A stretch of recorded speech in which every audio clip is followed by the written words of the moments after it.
Feral hogs are an ecological train wreck. Feral hogs are competitors for native wildlife. They're nest predators for anything that lays an egg on the ground, and they're a significant source of mortality for sensitive species and endangered species.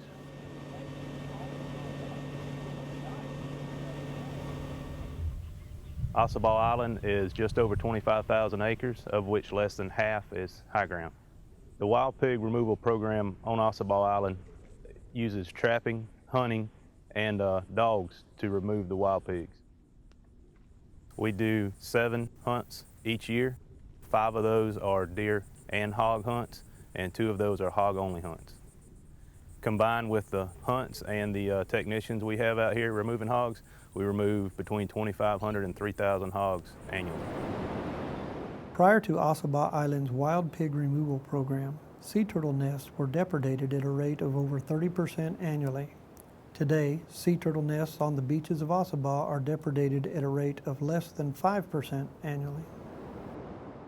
Removing the wild pigs, constantly keeping pressure on them, we've seen vegetation rebound, increase in deer weights, and very few sea turtle nests depredated by wild pigs.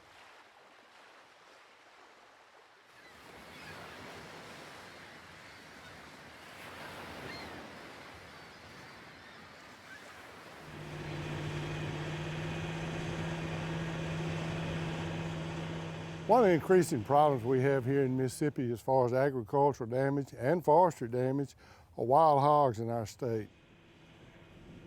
An awful lot in corn at all stages. From the time it's planted, they'll almost go right down the road just picking up the seed. Once it begins to mature, they get in, they knock it down, they eat the ears. And peanuts. Today in Mississippi, we've probably got about 20,000 acres of peanuts.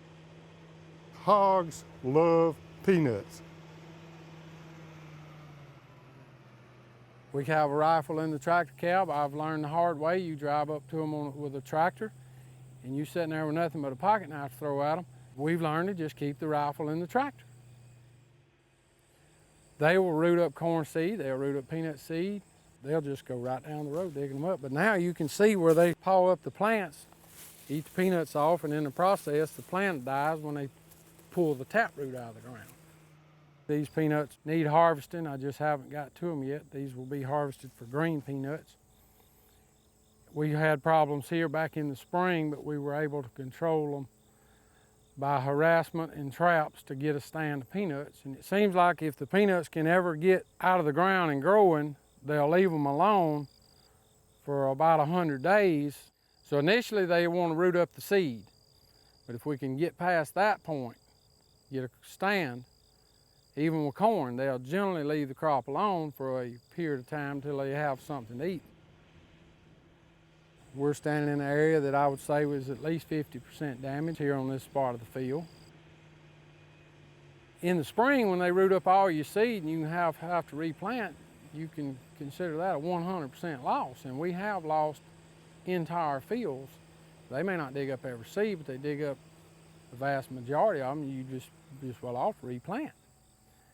Now this loss right here, we're probably talking a greater economic loss, but it's done, the die's cast, it's too late to do anything right now. We're gonna dig these peanuts in the next 10 days and salvage what we've got left and try again next year.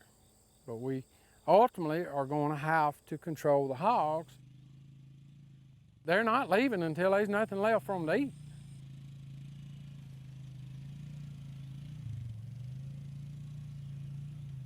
The rooting is what really does a lot of damage. If we ride these four-wheelers over them, we'll have to go at a slow rate just to keep them from being thrown out. The pasture is just completely ruined. You cannot even run a bush hog over it. There's no more cutting hay out here until we completely disc it. And when we do that, we're going to have fresh ground, inviting them back in, and it'll take us probably 2 years to recoup this land. We've seen the damage here on our place, particularly in areas where we planted young pine trees. We've had them go in and root up new planted plantations of pine. Then we go into the hardwood areas and the river bottoms, and we see the rooting there. And it's very obvious after 2 or 3 years that we're not having the regeneration and new growth or those desirable hardwoods that we so much like for two reasons. Number one is they begin to sprout up, they're rooted up and killed by the hogs. Number two, when that acorn hits the ground, the hog's probably going to be the first one there looking for it. The problems that wild swine will present, if in fact we're challenged with trying to eradicate another disease, will be perhaps overwhelming, perhaps insurmountable. There are a number of infectious agents that are shared between humans and animals. We call them zoonotic diseases, probably the most common of which worldwide is leptospirosis. It's a bacterial disease that affects the kidneys and the liver and the reproductive tract of animals, people as well as wild hogs. And people that come into contact with blood or urine from affected hogs can contract the disease. A real concern would be brucellosis because it is a chronic, debilitating disease in people, and it's one that's reasonably difficult to diagnose. And unfortunately, most physicians aren't thinking in terms of some of these fairly odd diseases that people who deal with wildlife routinely are exposed to. Probably the best way to protect yourself against virtually any diseases is to use personal protective equipment.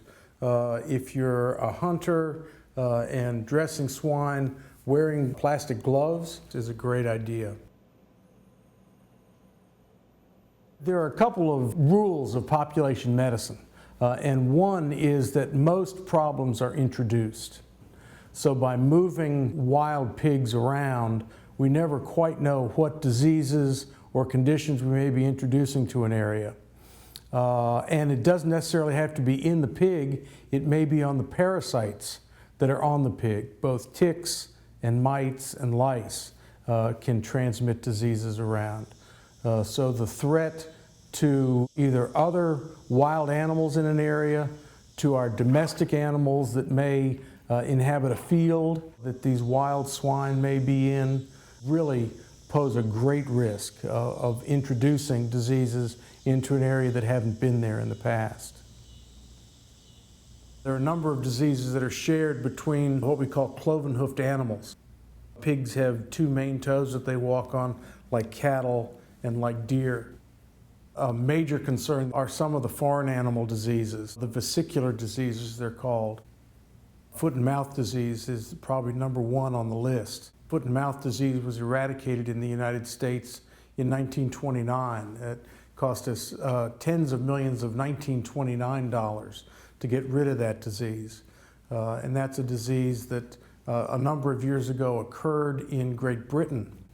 Cost them nearly $11 billion to eradicate from a country not a third the size of the United States. And unfortunately, that disease is shared between pigs and cattle, deer.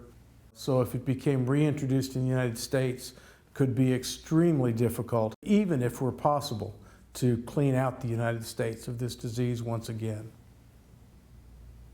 Pseudorabies is another disease that's actually herpes virus type 1 of pigs, and we have eradicated it from our commercial hog operations in the United States, but some small percentage of feral hogs have pseudorabies and have experienced pseudorabies. It is a disease that will kill young animals, but older animals can harbor the virus and shed it. And unfortunately, it does cross some species lines. Fortunately, it doesn't cross species lines into humans, so it's not a zoonotic disease, but it will kill cattle and it will kill dogs. It doesn't take long for people to be losing their pets who are members of the family to recognize how big a problem that this just might be.